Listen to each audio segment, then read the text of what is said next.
എപ്പിസോഡിന്റെ തുടക്കത്തിലായി മുമ്പിലായി പ്രത്യക്ഷപ്പെട്ട കേഴ്സിനെയും നോക്കി നിൽക്കുന്ന ഷാനെ കാണിച്ചാണ്. പിന്നെ സീകട്ടായി കാണിക്കുന്ന നാരിയാണ്. അവളുടെ മേത്ത് ഇപ്പോഴും ആ കേഴ്സ് ഉണ്ട്. ഈ കേഴ്സ് കൊണ്ട് അർത്ഥമാക്കുന്നത് നാരയുടെ മേത്തേക്ക് കയറിയത് ഏത് കേഴ്സ് ആണെന്ന് ഇപ്പോഴും ഉറപ്പിക്കാനായിട്ടില്ല. ഈ സീരീസിൽ നമ്മൾ രണ്ട് തരം കേഴ്സിനെ കണ്ടിട്ടുണ്ട്. അതിൽ ഏത് കേഴ്സ് ആണെന്ന് ഇപ്പോഴും ഉറപ്പില്ല എന്നാണ് ഞാൻ ഉദ്ദേശിച്ചത്. അങ്ങനെ നാര ആവട്ടെ ഒരു കട്ടിയുള്ള കമ്പി തന്നെ എടുക്കുന്നുണ്ട്. പിന്നെ സീകട്ടായി കാണിക്കുന്നത് ഹാൻജൂണിനെയും കൻഹായാണ്. അവരാവട്ടെ ആരെയും കാണാതെ ആ നഴ്സ് ഓഫീസിൽ നിന്ന് പുറത്തോട്ട് ഇറങ്ങുന്നു. പിന്നെ സീകട്ടായി കാണിക്കുന്നത് ജോൻമുവിനെയും ഷാനെയാണ്. അവരാവട്ടെ കിളി പാറി ഇറങ്ങി ഓടുകയാണ്. അതിനിടയ്ക്ക് ഷാൻ നേരെ പോയിട്ടൊരു പോസിമ പേടിക്കുന്നുണ്ട്. കാര്യം ചെങ്ങായി ഒരു കണ്ണടിച്ച് പോയിട്ടുണ്ട്.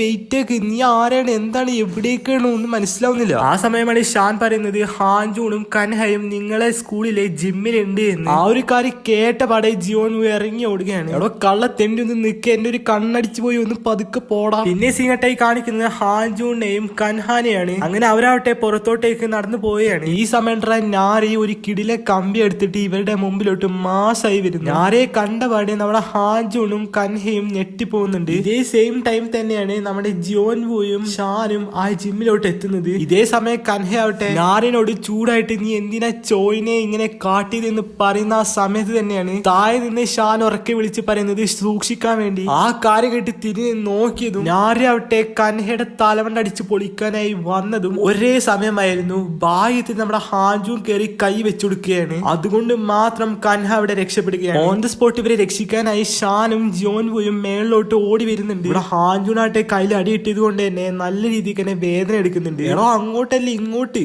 എടി ഞാൻ നിനക്കെന്താ വട്ടാണോ? ഞാനായിട്ട് ഒന്നും നോക്കാതെ പിന്നെ തലമണ്ട അടിച്ചു പൊളിക്കാനായി വരും. ഈ സമയമാണ് കൻഹ പറയുന്നത് നീ വിഷ് ചെയ്ത വീഡിയോ ഞാൻ കണ്ടു എന്ന്. നീ എന്നെ ഭീഷണിപ്പെടുത്തുകയാണ്. അല്ല, ഞാൻ നിന്നെ സഹായിക്കാനാണ് ശ്രമിക്കുന്നത്. ഗിരു എന്ന് പറയുന്ന ആപ്പിനെ കുറിച്ച് നിനക്ക് മര്യാദ അറിയാത്ത കൊണ്ട് ചെയ്തു പോയതാണെന്ന് എനിക്കറിയാം. എനിക്ക് ഈ കാര്യം മനസ്സിലാക്കാൻ സാധിക്കും. പ്ലീസ് നാരി അത് താഴോട്ടിട്. ഈ സമയം നാരിയുടെ കണ്ണിൽ നിന്ന് കണ്ണുനീര് ഒഴുകുന്നുണ്ട്. ഇതിൽ നിന്ന് നമ്മളെ രക്ഷിക്കാനായി ഹാൻജുണ്ട് ചേച്ചിക്ക് സാധിക്കുമെന്നും കൂടി പറയുന്നുണ്ട്. നാരി നീ ഒന്നും കാട്ടരുത്, അത് താഴോട്ടിട്. ഈ സമയം ഇതിപ്പോ കരയാണോ ചിരിക്കാണോ ഒന്നും മനസ്സിലാവാൻ സാധിക്കുന്നില്ല. അവള് നേരെ കൻഹയുടെ തലമണ്ട അടിച്ച് പൊളിക്കാൻ നിൽക്കുന്ന സമയത്താണ്. മാത്രമല്ല അവളുടെ കണ്ണുകളാവട്ടെ ചുരുങ്ങുന്നുണ്ട്. നമ്മുടെ ഷാൻ ആവട്ടെ ഓടി വരുന്നുണ്ട്. ഞാനങ്ങനെ നിൽക്കുന്നത് കൊണ്ട് തന്നെ നമ്മുടെ ജിയോൻമുവിന്റെ അടുത്താണ്ട് പോണ്ട എന്ന് കൂടി പറയുന്നുണ്ട്. ഷാൻ ആവട്ടെ കണ്ണുകൾ അടച്ചതിന് ശേഷം ആ മുറിയായ കണ്ണിലൂടെ തന്നെ നോക്കുന്നു. അപ്പോൾ മറ്റൊരു കേഴ്സ് ഞാരുടെ കൈ പിടിച്ചു വെച്ചേക്കാണ്. ഷാൻ അപ്പോഴേ പറയുന്നുണ്ട് അതൊരു മനുഷ്യനല്ല എന്ന്. ഷാമിനെ ഒന്നും നോക്കാതെ അവന്റെ കത്തിയെടുത്ത് അങ്ങോട്ട് എറിയുന്നുണ്ട്. ആ സമയം ഞാരി ആവട്ടെ എങ്ങോട്ടൊക്കെ തെറിച്ചു പോകുന്നു. നേരെ താഴെയുള്ള ലോങ് ജമ്പിന്റെ മണലിലോട്ടാണ് വീഴുന്നത്. എന്നിട്ട് എന്തോ ഈ കേഴ്സ് നമ്മുടെ നാരിയെ എങ്ങോട്ടേക്കോ വലിച്ചുകൊണ്ടുപോകുന്നു. കനഹേ ഷാനൊക്കെ ഇത് കണ്ട് കിളി പോയി അവിടെ നിൽക്കുകയാണ്. Hello guys, If Wishes Could Kill season 1 episode 7. ഈ ഒരു എപ്പിസോഡിൽ കുറെ അധികം കാര്യങ്ങൾ സംഭവിക്കുന്നുണ്ട്. സോ ആദ്യം തന്നെ സ്പോയിലർ തന്നിട്ട് നിങ്ങളൊന്നും ചടപ്പിക്കുന്നില്ല. സോ അധികം വേഗിപ്പിക്കാതെ നമുക്ക് ഇന്നത്തെ എപ്പിസോഡിലോട്ട് അടക്കാം. പിന്നെ സീകട്ടായി കാണിക്കുന്നത് കൻഹയും ജിയോൻമുവിനെയാണ്. അവരവട്ടെ താഴോട്ട് ഇറങ്ങി വരുന്നുണ്ട്. ആ സമയം കൻഹ ആവട്ടെ നാരിയുടെ കാര്യം ആലോചിച്ചിട്ട് പഴയ കാര്യങ്ങളൊക്കെ ഓർമ്മ വരുന്നുണ്ട്. ഈ സമയം ജിയോൻമു ചോദിക്കുന്നുണ്ട് നീ ഓക്കെ അല്ലേ? അവളാട്ടെ കുഴപ്പമൊന്നുമില്ല എന്ന് പറയുന്നുണ്ട്. പിന്നെ ജിയോൻമുയുടെ കഴുത്തുള്ള മുറി എങ്ങനെ പറ്റിയെന്ന് ചോദിക്കുന്നുണ്ട്. ജിയോൻമു ആവട്ടെ എനിക്ക് കുഴപ്പമൊന്നുമില്ല, എന്നെ കുറിച്ച് വിഷമിക്കുന്നതിന് പകരം സ്വയം നോക്കാൻ വേണ്ടി പറയുന്നു. ഈ സമയം ബാക്കിൽ നിന്ന് ഷാൻ വരുന്നു. എന്നിട്ട് പറയാൻ തുടങ്ങി എടുത്തൊരു ഹോസ്പിറ്റൽ ഉണ്ട്, നമുക്ക് അവിടേക്ക് പോവാമെന്ന്. ഹാൻജൂണിന്റെ കയ്യിൽ എന്തെങ്കിലും പറ്റിയിട്ടുണ്ടാകും, ജസ്റ്റ് ഒന്ന് നോക്കണം എന്ന് പറയുന്നു. ഹാൻജൂൺ പറയാൻ തുടങ്ങി അവളെ ഇവിടെ ഒന്നും കാണാനില്ല, അവിടെ എങ്ങോട്ടോ പോയി എന്ന് പറയുന്നു. അങ്ങനെ അവരാവട്ടെ നേരെ ഹോസ്പിറ്റലിലോട്ട് എത്തുന്നു. ഹാൻജൂണാവട്ടെ ഹോസ്പിറ്റലിലോട്ട് പോകാൻ വേണ്ടിട്ട് കാറിൽ നിന്ന് ഇറങ്ങുന്നുണ്ട്. പക്ഷെ ഷാനാവട്ടെ ഒന്നും അറിയാതെ എങ്ങോട്ടൊക്കെ നോക്കിയിരിക്കാണ്. അത് നിങ്ങൾക്ക് ഹോസ്പിറ്റലിലേക്ക് ഒന്നും പോണ്ടേ, കണ്ണല്ലേ കുത്തി പൊളിഞ്ഞിരിക്കുന്നത്, എനിക്ക് ചെറിയൊരു മുറിവുള്ള, അത് കുറച്ച് തന്നെ തന്നെ മാറിക്കോളും, നീ പോയിക്കോ, ഞാനില്ല എന്ന് പറയുന്നു. ഓ ചെറിയ മുറിവോ, അത് വലിയ സീനാണ്, വാ നമുക്ക് അകത്തേക്ക് പോയിട്ട് ദിവസം നോക്കിയിട്ട് വരാന്ന് പറയുന്നു. അളിയന് എന്നെ കുറിച്ച് ആശങ്കയൊക്കെ ഉണ്ടല്ലേ, കൂടുതൽ കിടന്ന് തൊള്ളടാണ്ട് ഇറങ്ങി വാ. എന്താണ് ചെങ്ങായി കാണിക്കുന്നത്, വേനെടുക്കണേ? ഓ സോറി അളയാ, നിങ്ങളെ കുറിച്ച് അകലം പാലിക്കണം. അപ്പൊ കൻഹ ആവട്ടെ ഇതൊക്കെ കണ്ടിട്ട് അവരൊരു കുടുംബത്തെ പോലെ ഉണ്ട് എന്നൊക്കെ പറയുന്നുണ്ട്. അങ്ങനെ ഹാൻജുന്റെ കൈ ആവട്ടെ ജസ്റ്റ് പ്ലാസ്റ്റർ ഇട്ടിട്ടുണ്ട്. ഷാന്റെ ഒരു കണ്ണും നൈസായിട്ട് പ്ലാസ്റ്റർ ചെയ്തിട്ടുണ്ട്. നമ്മുടെ ഷാൻ എന്തുകൊണ്ടാണ് എന്നെ കാറിന്ന് ഇറക്കിയെന്നൊക്കെ ചോദിക്കുന്നുണ്ട്. ഇയാളുടെ കണ്ണടിച്ച് പോണ്ടയച്ചിട്ട് കാറിന്ന് ഇറക്കിയാന്ന് പറയും. എന്നിട്ട് അയാൾ പറയാൻ തുടങ്ങി നിനക്കും കനഹക്കും രാത്രി ജസ്റ്റ് ഒന്ന് നടക്കാറ് കൂടെയൊക്കെ ഒന്ന് തൊള്ള പൂട്ടിയിരുന്നൂടെ, എന്ത് ഇല്ലാത്ത കാര്യമൊക്കെ ഉണ്ടാക്കി പറയുന്നത്, അങ്ങനെ ഒന്നും ഇല്ല എന്ന് പറയുന്നു. നിങ്ങളുടെ കണ്ണിന് എന്തെങ്കിലും പറ്റണതിന് പകരം നിങ്ങളെ തൊള്ളൊക്കെ എന്ന് പറ്റണ്ടേ എന്ന് ഹാൻജുൻ പറയുന്നു. അപ്പൊ ഷാൻ പറയാൻ തുടങ്ങി അങ്ങനെയൊന്നുമല്ല, കണ്ണിന് മുറിവേറ്റത് നന്നായി എന്നാണ് എനിക്ക് തോന്നുന്നത് എന്ന് പറയുന്നു. എന്നിട്ട് അയാളാവട്ടെ പുരാണങ്ങളിലെ കുറെ കാര്യങ്ങൾ പറയുന്നു. അതായത് ചില കഴിവുള്ള ആൾക്കാർക്ക് മാത്രമേ ഒരു കണ്ണ് ഉപയോഗിച്ചിട്ട് ആത്മാക്കളെ കാണാൻ സാധിക്കുള്ളൂ എന്ന്. അപ്പൊ ഹാൻജുൻ ചോദിക്കുന്നു, അതായത് അപ്പൊ നിങ്ങളുടെ കണ്ണിന് മുറിവേറ്റത് അപ്പൊ നിങ്ങൾക്ക് ആത്മാക്കളെ കാണാൻ സാധിക്കുമോ എന്ന്. അപ്പൊ ഷാൻ ആവട്ടെ അതെ എന്ന് പറയുന്നു. മാത്രമല്ല ഹാൻജുൻ ചോദിക്കുന്നുണ്ട്, അപ്പൊ എന്റെ ചേച്ചിയെ പഴയതുപോലെ പുറത്തിറക്കാൻ സാധിക്കുമോ എന്ന്. അപ്പൊ ഷാൻ ആവട്ടെ അതിനൊക്കെ കുറിച്ച് മനസ്സിലാക്കാൻ കുറച്ച് സമയം എടുത്തേക്കാം, എന്തായാലും നിനക്ക് വാഗ്ദാനം ചെയ്യുന്നു, ഞാൻ ഉറപ്പായിട്ട് പുറത്തോട്ട് ഇറക്കിയിരിക്കുമെന്ന്. ഈ കാര്യം കേട്ടിട്ടാവട്ടെ ഹാൻജുൻ സന്തോഷം അടക്കി വെക്കാൻ സാധിക്കുന്നില്ല. അങ്ങനെ അവരാവട്ടെ ഹോസ്പിറ്റൽ ഫോർമാലിറ്റീസ് ഒക്കെ കഴിഞ്ഞിട്ട് പുറത്തോട്ട് ഇറങ്ങിയാണ്. അങ്ങനെ അവർ ലാപ്പ് എടുത്ത് സ്കൂളിൽ നിന്ന് കോപ്പി ചെയ്ത് എല്ലാ വീഡിയോസും ചെക്ക് ചെയ്തുകൊണ്ടിരിക്കുകയാണ്. അങ്ങനെ അവർ ഈ വിഷുകളൊക്കെ ചെയ്ത വീഡിയോയിൽ ഏറ്റവും ഫസ്റ്റത്തെ വീഡിയോ ഏതാണെന്ന് ചെക്ക് ചെയ്യുന്നു. എന്നിട്ട് പറയാൻ തുടങ്ങി, ഈ വീഡിയോ ആയിരിക്കും ഇപ്പോൾ ശാപമായിട്ട് പ്രവർത്തിച്ചിട്ടുണ്ടാവും എന്ന് പറയുന്നു. അങ്ങനെ ആ വീഡിയോ പ്ലേ ചെയ്യുമ്പോഴാണ് നമ്മൾ ഈ കാര്യം കാണുന്നത്. അതായത് ആ വീഡിയോയിലുള്ളത് ക്യോൻസിയാണ്. അപ്പൊ ക്യോൻസിയാണ് ചില സമയങ്ങളിൽ ആത്മാക്കളായി വന്നുകൊണ്ടിരുന്നത്. ആ വീഡിയോയിൽ പറയുന്ന കാര്യങ്ങളെ നമ്മൾ ഇന്നലെ കണ്ടിട്ടുള്ളതാണ്. അതിനെ വിഷ് ചെയ്ത് കഴിഞ്ഞ് നേരെ കഴുത്തിലോട്ട് തന്നെ കത്തിവെത്തുന്നു. ഈ കാര്യങ്ങളൊന്നും നമ്മുടെ കൻഹയ്ക്കും ആർക്കും കണ്ടു നിൽക്കാൻ സാധിക്കുന്നില്ല. എന്നിട്ട് കൻഹ പറയാൻ തുടങ്ങി, ദോഹയും ക്യോൻസിയും ഇവർ രണ്ടുപേരും ഏകദേശം ഒരേ രീതിയിൽ തന്നെയാണ് മരിച്ചത്. ഇത് ചിത്രീകരിച്ച ഫോണാണ് ചുവന്ന ഫോണായിട്ട് അറിയപ്പെടുന്നത്. അതായത് ഹെല്ലിനെ കണ്ടുപിടിച്ച് തിരിച്ചു കൊണ്ടുകൊടുക്കാൻ പറഞ്ഞ ആ ഫോൺ. പിന്നെ നിങ്ങൾക്കൊരു ഡൗട്ട് ഉണ്ടാവും, ഈ ക്യോൻസിയുടെയും ദോഹയുടെയും പേര് എങ്ങനെ കൻഹയ്ക്ക് അറിയാം എന്ന്. അത് കുറെ മുമ്പത്തെ എപ്പിസോഡിൽ നമ്മൾ കണ്ടിട്ടുള്ളതാണ്. ഒരു വയസ്സായ സ്ത്രീയുടെ സ്റ്റോറിലോട്ട് കയറിയിട്ട് വിവരങ്ങൾ ശേഖരിച്ചിട്ടുണ്ടായിരുന്നു. ആ സമയത്താണ് ആ പേര് പറഞ്ഞു കൊടുത്തിട്ടുണ്ടായിരുന്നത്. ഹാൻജുൻ ആവട്ടെ നേരെ ആ വീഡിയോയുടെ കോർഡിനേറ്റ്സ് കോപ്പി ചെയ്തിട്ട് നേരെ മാപ്പിലോട്ട് പേസ്റ്റ് ചെയ്യാണ്. അപ്പൊ അവർക്ക് ആ ഫോണിലുള്ള ലൊക്കേഷൻ കിട്ടുകയാണ്. പിന്നെ ഒട്ടും സമയം കളയാതെ അവർ അവിടേക്ക് പോവുകയാണ്.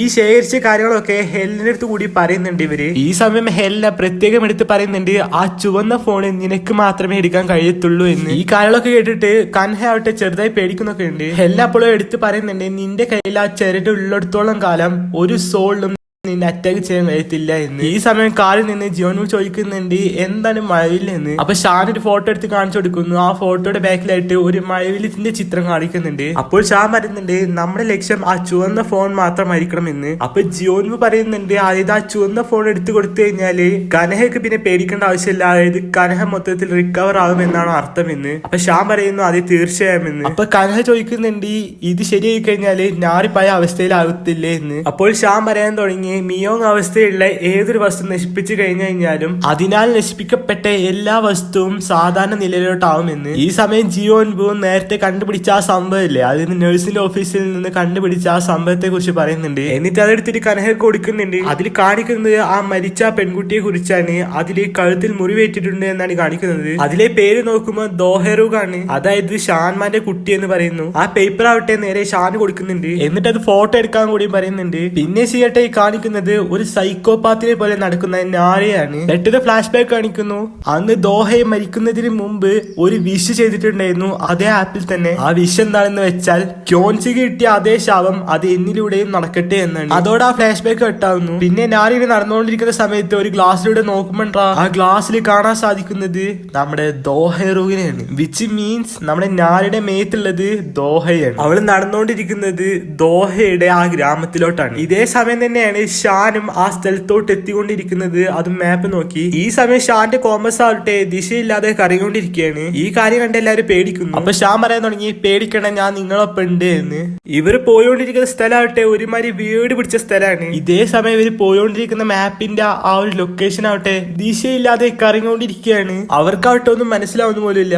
ഇവരാവട്ടെ കണ്ട ഊഹം വെച്ചിട്ട് ഫ്രണ്ടിലോട്ട് തന്നെ പോകുന്നു. ഇതേ സമയം ആളില്ലാത്ത വണ്ടി പെട്ടെന്ന് ഓൺ ആവുന്നു. ഇതേ സമയമാണ് ഹാൻജുന്റെ GPS ആവട്ടെ അടിച്ചു പോകുന്നത്. വിച്ച് മീൻസ് പ്രവർത്തിക്കുന്നില്ല. അവരാവട്ടെ മുമ്പ് കണ്ടൊരു ഊഹം വെച്ചിട്ട് ഒരു സ്ഥലത്തോട്ട് പോകുന്നുണ്ട്. പെട്ടെന്ന് നേരത്തെ ഓണായ വണ്ടി ആവട്ടെ ഗിയറൊക്കെ ഇട്ടിട്ട് പെട്ടെന്ന് ആ കല്ലൊക്കെ തെറിപ്പിച്ച് ഫ്രണ്ടിലോട്ട് പോവുകയാണ്. മാത്രമല്ല ഇവര് പോയതിനു ശേഷം ഇവരുടെ ബാക്കിലുള്ള സ്ട്രീറ്റ് ലൈറ്റ് ഒക്കെ ഓഫ് ആവുന്നുണ്ട്. ആ ഒരു കാര്യം ഷാൻ ശ്രദ്ധിക്കുന്നുണ്ട്. അത് കണ്ടപാടെ അവന്റെ കണ്ണിലുള്ള ആ പ്ലാസ്റ്റർ നൈസായിട്ട് ഒഴിവാക്കുന്നു. ഇതേ സമയം തന്നെയാണ് അവർ പോയോണ്ടിരിക്കുന്ന സമയത്ത് സൈഡിൽ നിന്നും നേരത്തെ ഓണായ വണ്ടി ഇരിക്കാനായി വരുന്നത്. ഷാൻ അത് കണ്ടത് കൊണ്ട് മാത്രം അവർ നൈസായി രക്ഷപ്പെടുന്നു. വണ്ടിയിൽ ഹെയർ ബാഗ് ഉള്ളത് കൊണ്ട് തന്നെ ഇവർക്ക് അധികം പരിക്കില്ലാതെ രക്ഷപ്പെടുന്നു. അങ്ങനെ ഷാനായിട്ട് വണ്ടിയിൽ നിന്ന് പുറത്തോട്ട് ഇറങ്ങുന്നുണ്ട്. എന്നിട്ട് നേരത്തെ ഇടിക്കാൻ വന്ന വണ്ടീന്റെ അടുത്ത് കത്തിയെടുത്ത് പോകുന്നുണ്ട്. അവൻ പോയി നോക്കുമ്പോ ആ വണ്ടി ആവട്ടെ ആരും തന്നെ ഓടിച്ചിട്ടല്ല ഇവർ ഇടിക്കാൻ വന്നത്. ഹാൻജുനും കാലിൽ നിന്ന് ഇറങ്ങി പോകുന്നുണ്ട് എന്താ സംഭവം നോക്കാൻ വേണ്ടി. ആ വണ്ടിന്റെ അടുത്ത് നമ്മളെ ഷാൻ നിൽക്കുന്ന സമയത്ത് അവന്റെ കോമ്പസ് ആവട്ടെ ദിശയില്ലാതെ കറങ്ങിക്കൊണ്ടിരിക്കുകയാണ്. ഇതേ സമയമാണ് അവരെടുത്ത് നിൽക്കുന്ന പോസ്റ്റിൽ നിന്നൊരു കമ്പി തെറിച്ചു വരുന്നത്. അത് നേരെ കാറും തുളച്ച് കനഹയുടെ മേത്തേക്കാണ് വരുന്നത്. എന്തോ ഭാഗ്യം കൊണ്ട് അത് അവളുടെ മേത്ത് തട്ടുന്നു പോലില്ല. ഈ സമയമാണ് ഷാൻ ഒരു കാര്യം ഓർമ്മയായിരുന്നു. അതായത് ഹെല്ലെ പറഞ്ഞത്, അതായത് കനഹക്ക് മാത്രമേ ആ ഫോൺ എടുക്കാൻ കഴിയത്തുള്ളൂ എന്ന്. അതായത് ആ ആത്മാക്കൾ ശ്രമിക്കുന്നത് കനഹയെ കൊല്ലാനായിട്ടാണ്. കനഹ ആവട്ടെ വണ്ടിയിൽ നിന്ന് പുറത്തോട്ട് ഇറങ്ങാൻ ശ്രമിക്കുന്നുണ്ട്. ഇതേ സമയം സീൻ കട്ടായി കാണിക്കുന്നത് ഹെലിനെയാണ്. ഹെലിനെ ആവട്ടെ ഇവർക്കൊന്നും സംഭവിക്കാതിരിക്കാൻ വേണ്ടിയിട്ട് പ്രാർത്ഥിക്കുകയാണ്. ഈ സമയമാണ് എടുത്തുള്ള പാത്രം പൊട്ടിത്തെറിക്കുന്നത്. അത് എന്തുകൊണ്ടാണെന്ന് നമുക്ക് മനസ്സിലാക്കാൻ സാധിക്കുന്നില്ല. പിന്നെ സീൻ കട്ടായി കാണിക്കുന്നത് കനഹ പുറത്തോട്ട് ഇറങ്ങുന്നത് കൊണ്ട് തന്നെ പോസ്റ്റിൽ നിന്ന് കമ്പി അവളുടെ മേത്തേക്ക് വരികയാണ്. ഈ സമയം ഷാൻ ആവട്ടെ ഓടിപ്പോകുന്നു. വണ്ടിയിൽ നിന്ന് ഇറങ്ങരുത് എന്ന് പറഞ്ഞ അവളുടെ അടുത്തേക്ക് തന്നെ പോവുകയാണ്. ആ കാറിന്റെ അടുത്തേക്ക് എത്തി വാതിൽ പൂട്ടിയതും നമ്മളെ ഷാന്റെ മേത്തേക്ക് ആ കമ്പി കുത്തി കയറുകയാണ്. കുത്തുക മാത്രല്ല, അത് കുത്തി അപ്പുറത്തേക്ക് കൂടെ ഇറങ്ങി വന്നിട്ടുണ്ട്. ഹാഞ്ചൂടാട്ടെ കരഞ്ഞുകൊണ്ട് അവന്റെ അളിയന്റെ അടുത്തേക്ക് വരുന്നുണ്ട്. ഷാന്റെ മേത്തേക്ക് കുത്തി കയറിയ കാര്യം ഹെലിനൊക്കെ ഇവിടെ സ്ട്രൈക്ക് ആവുന്നുണ്ട്. അതെങ്ങനെയെന്ന് വെച്ച് കഴിഞ്ഞാല് കനഹയുടെ കയ്യിലുള്ള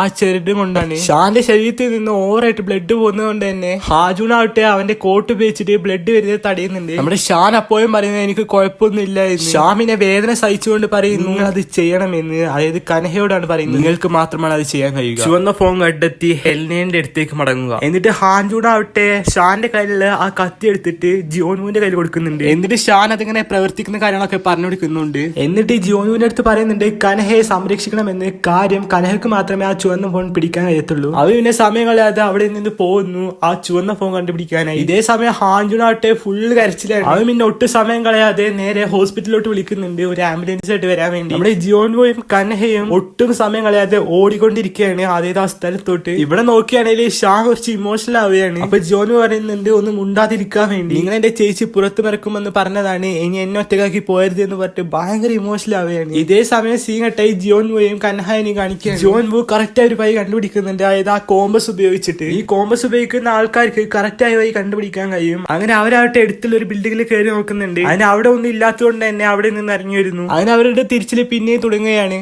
അവസാനം ഹാൻജുണും ജിയോൻവോയും അങ്ങോട്ടും ഇങ്ങോട്ടും മാറി പോകുന്നുണ്ട്. അതായത് ഹാൻജുണ് ഒരു ഭാഗത്തൂടെ പോവാന്ന് പറയുന്നു, കനഹ ഒരു ഭാഗത്തു കൂടി പോകുന്നു. ഇതേ സമയം സീൻ കട്ടായി നമ്മുടെ ഷാനെ ഒട്ടും വൈകാതെ ഹോസ്പിറ്റലിലോട്ട് എത്തിച്ചിട്ടുണ്ട്. ഇതേ സമയം സീൻ കട്ടായി കാണിക്കുന്നത് കനഹയാണ്. കനഹ ആവട്ടെ കറക്റ്റ് ആയിട്ടുള്ള സ്ഥലം കണ്ടുപിടിച്ചു.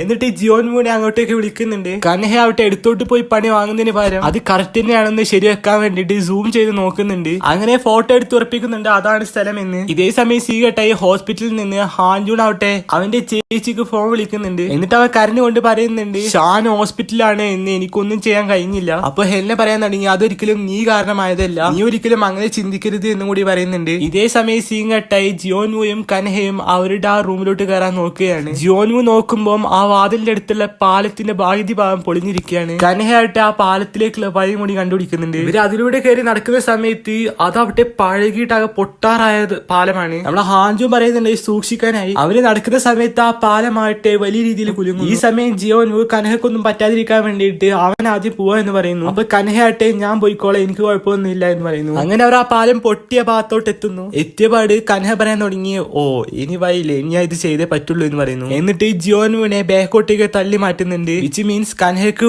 ഓടി ഈ പാലം ചാടി കിടക്കാനാണ് പ്ലാൻ. ഇതറിഞ്ഞ ജിയോൻവു ആവട്ടെ തടയുന്നുണ്ട്. ഇത് ഭയങ്കര അപകടമാണെന്ന് കൂടി പറയുന്നുണ്ട്. അപ്പൊ കനഹ ആവട്ടെ കയ്യിലെ ചെരട് കാണിച്ചു കൊടുത്തിട്ട് ഇതിലുള്ളിടത്തോളം കാലം പേടിക്കണ്ട എന്ന് പറയുന്നു. എന്നിട്ട് കനഹ ആവട്ടെ കറക്റ്റ് ചാടി അപ്പുറത്തോട്ട് എത്തുന്നുണ്ട്. അവൾ എത്തിയതും പാലത്തിന്റെ ബാക്കി പകുതി ഭാഗം കൂടി പൊട്ടുന്നുണ്ട്. അത് പൊട്ടിയതുകൊണ്ട് തന്നെ കനഹ അവിടെ നിന്ന് പറയുന്നുണ്ട് നീ അവിടെ തന്നെ നിന്നു, ഇനി ചാടൽ അപകടകരമാണ് എന്ന്. അങ്ങനെ കനഹ ആവട്ടെ അവരുടെ ആ റൂമിലോട്ട് എത്തി കറക്റ്റ് ആ ചുവന്ന ഫോൺ കാണുന്നുണ്ട്. ഈ അവരുടെ റൂം എന്നുകൊണ്ട് ഉദ്ദേശിക്കുന്നത് ക്യോൻസിയുടെ റൂമാണ്. അതായത് നമ്മൾ കഴിഞ്ഞ എപ്പിസോഡിൽ കണ്ട ക്യോൻസിയുടെ. നമ്മുടെ ജിയോൻവുക്ക് കനഹ അവിടെ നിന്ന് കാണാൻ സാധിക്കുന്നുണ്ട്. അങ്ങനെ കനഹ ഫോൺ എടുക്കാൻ പോയതും ബാക്കിൽ നിന്ന് ഒളിഞ്ഞു നിന്ന നാരയോട്ടെ പുറത്തോട്ട് വരുന്നു. വെറുതെ വരികയല്ല, കയ്യിലൊരു ബ്ലേഡും ഉണ്ട്. എന്നിട്ട് നേരെ പോയിട്ട് കനഹയെ കുത്താൻ ശ്രമിച്ചതും ഭാഗ്യത്തിന് കനഹ മാറുന്നു. എന്നിട്ട് നേരെ കുത്താൻ വന്നതും കനഹ ആവട്ടെ കൈ കയറി പിടിക്കുന്നുണ്ട്. അതുകൊണ്ട് മാത്രം കനഹ അവിടെ രക്ഷപ്പെടുന്നു. ഈ കാര്യങ്ങളൊക്കെ പുറത്തു നിന്ന് നമ്മുടെ ജിയോൻവു കാണുന്നുണ്ട്. നമ്മുടെ ജിയോൻവു ആവട്ടെ വേറെ വഴിയില്ലാതെ ചാടാനായി തീരുമാനിക്കുന്നു. നമ്മുടെ നാരയെ നോക്കുകയാണെങ്കിൽ നാര ഒരു സൈക്കോപാത്തിനെ പോലെ ഒരു ബ്ലേഡ് ഉപയോഗിച്ചിട്ട് കനഹയെ കുത്താൻ ശ്രമിക്കുകയാണ്. ഈ സമയം നാരി പറയുന്നുണ്ട് നീ എവിടേക്കും പോകുന്നില്ല, ഞാൻ നിന്നെ കുത്തി കൊല്ലെന്ന് പറയുന്നു. കനഹ ആവട്ടെ ഉറക്കെ വിളിച്ച് പറയുന്നുണ്ട് നിന്റെ പഴയ ബോധത്തിലോട്ട് വരാൻ വേണ്ടി. നമ്മുടെ ജിയോനു ആവട്ടെ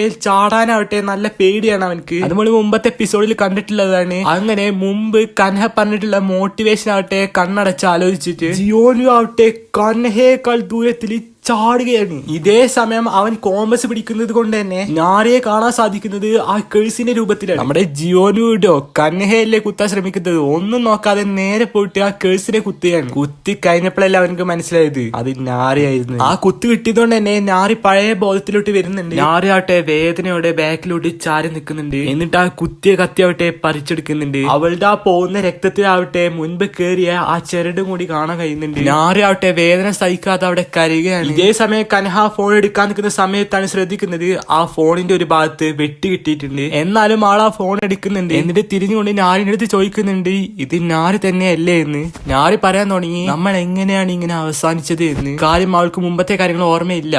അങ്ങനെ കനഹയാവട്ടെ നാരിയുടെ അടുത്തേക്ക് വന്നിട്ട് പറയുന്നുണ്ട് നാരി കുഴപ്പങ്ങളൊന്നുമില്ല, നമുക്ക് ഇവിടെ നിന്ന് പോവാമെന്ന് പറഞ്ഞിട്ട് അവളുടെ മേത്തേക്ക് കൈ കാണിക്കുന്നു. അവളാവട്ടെ ഇല്ല ഇല്ല എന്ന് പറയുന്നു. എന്നിട്ട് അവളാവട്ടെ ഞാൻ പറഞ്ഞു നമുക്ക് ഇവിടെ നിന്ന് ഇറങ്ങാൻ കഴിയത്തില്ല എന്ന്. എന്നിട്ട് അവളുടെ കയ്യിലോട്ട് കയറി പിടിക്കുന്നു. എന്നിട്ട് നേരെ എന്നെ കെട്ടി കൊടുത്ത ആ ചെരടണ്ട് പൊട്ടിക്കുന്നു. അപ്പോ തന്നെ കനഹ നേരെ ബോധം കെട്ടി വീഴുന്നുണ്ട്. മാത്രമല്ല ആ ചെരട് പൊട്ടിച്ചതുകൊണ്ട് തന്നെ ഹെല്ലയുടെ ചെരടും പൊട്ടുന്നുണ്ട്. കനഹ ബോധം കെട്ടി വീണതും കനഹയുടെ കയ്യിലുള്ള ആ റെഡ് ഫോൺ ആവട്ടെ ഓൺ ആവുന്നു. അതിലാവട്ടെ കാണിക്കുന്നത് ഗിരിഗോ. എന്നിട്ടുണ്ടാ നമ്മുടെ ജിയോലു ആവട്ടെ എടുത്തോട്ട് വന്നിട്ട് കുറെ കരഞ്ഞ് പറയുന്നുണ്ട് കൻഹ കൻഹ എന്ന് കുറെ വിളിച്ചു നോക്കുന്നുണ്ട്. പക്ഷെ കൻഹയുടെ വായിൽ നിന്നാട്ടെ കുറെ പത വരുന്നു.